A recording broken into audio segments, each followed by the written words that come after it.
Claus with clouds of hobby.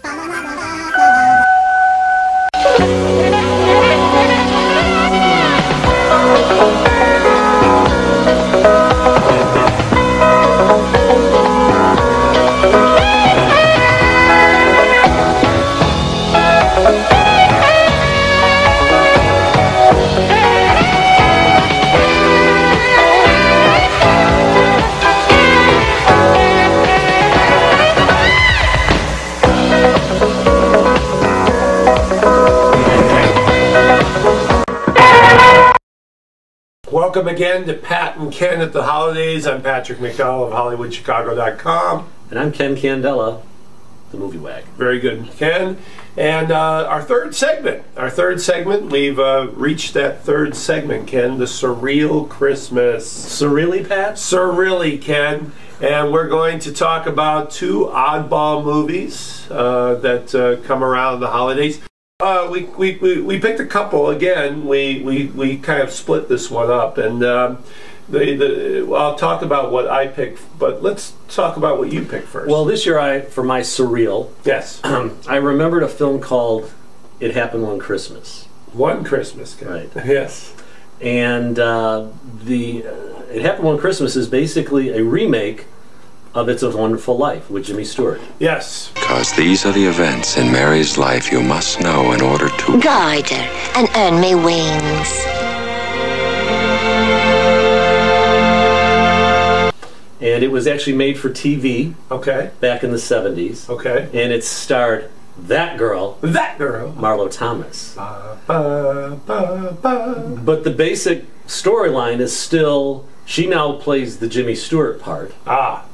And the story is basically the same. A person, in this case a young woman, who comes to the end of her rope and wonders what life would have been like if she had never been born. Ah. Nothing is easy. Sometimes I think it'd been better if I'd never been born at all. You got your wish. You've never been born. Marlo Thomas made her claim to fame as a TV in a very lightweight sitcom. Yes, yes. She really did not have the chops. Oh, Donald. She really did not have the chops to take on this part. Yes, I agree. My father knew what gave people self-respect.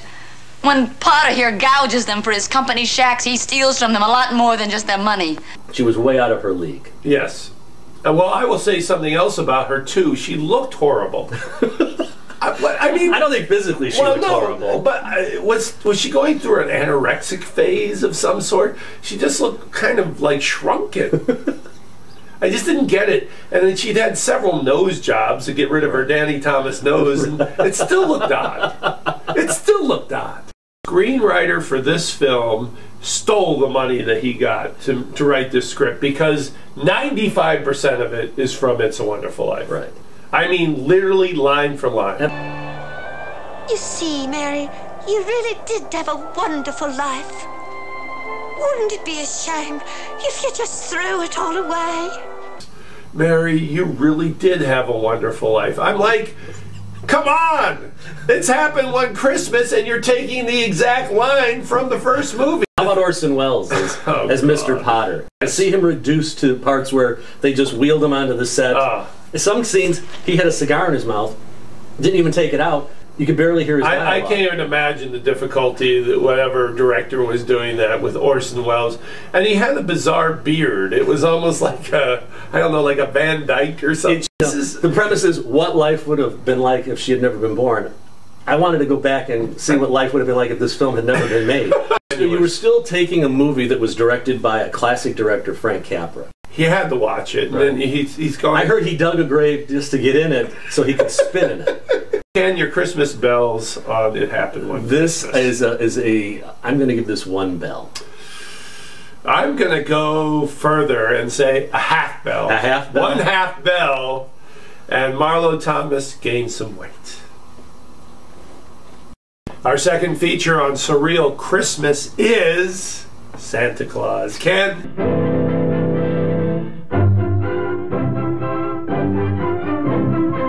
Santa Claus, I'll give a quick summary of it. His main rival on Earth against the kids of Earth is A devil. The devil. Devil called Pitch. You, Pitch, chief of all my demons, must listen closely. The time is almost here when you must abandon the brimstone pits and journey up to Earth. But this time you must not fail as you've done in the past. You must not be defeated by that bearded old goat, Santa Claus. If you do not succeed in making all the children of the earth do evil, you shall be punished. And instead of red-hot coals, you will eat chocolate ice cream. No, Lucifer, king of all the evil spirits. Not that. Now, the one thing about these movies back then is the creative force behind it, they ran out of ideas of what situations to put Santa in. I mean, so what can we do? We can have Santa meet Martians. We can have Santa meet cowboys. You know, I mean, in this one, he basically goes up against the devil. Well, first off, let's come back to the beginning of the film. A sort of international toy factory. Here are gathered boys and girls of different races and creeds. They have come from many lands to help Santa bring joy and happiness to all of the earth's children. These little helpers are from Africa. Here are Santa's helpers from Spain. Tots from China lend a hand as well. Boys and girls from England. Japan, the Orient. Russia has it, France. German boys and girls, the islands of the Caribbean. Yes, it's just, it goes endless. On and on. So from like Central America to Southern America to South Africa. And Santa's just watching. Very on PC, by the way. It was very, very strange. All right, so cut to hell. I compare it to like a Bob Fosse music, like choreographing and jumping around. And so Pitch goes out, tries to corrupt the children. Yes. Santa can't really, he can't compete against Lucifer on his own. So who does he enlist help from to basically? It makes total sense. He reaches out to Merlin the Magician. Merlin the Magician from King Arthur's court. Here is Merlin the Wizard. A little absent-minded, perhaps, but Santa's most devoted helper. Oh, Merlin! Merlin, where are you? The scene with Merlin where he keeps walking back and forth. Endless.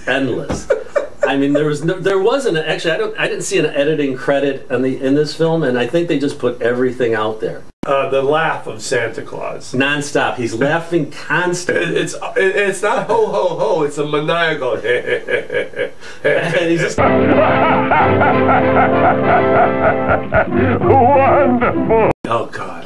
It's like 90 minutes, and you feel every one of them. It was basically the style of Clockwork Orange, where I had to prop my eyeballs open to keep them from closing. With the toothpicks to keep them from closing. Watching. Strange film. Pitch. You remember how he met his end?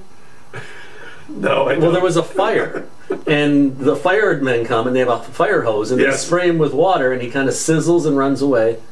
And then Santa hops back in his sleigh and goes back to the outer space North Pole, and it was over. Yeah. And I've never been happier to see those two words on the screen. The end. Ken, your Christmas bells for Santa Claus. This definitely is one that I hope to forget soon.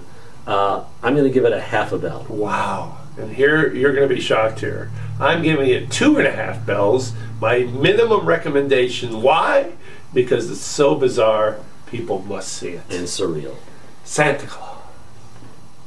Well, Pat, it appears that we've drained the holiday punch bowl. And we've come to the end of another Pat and Ken at the holidays. Any final words? Yes. Merry Christmas, everybody! Ooh.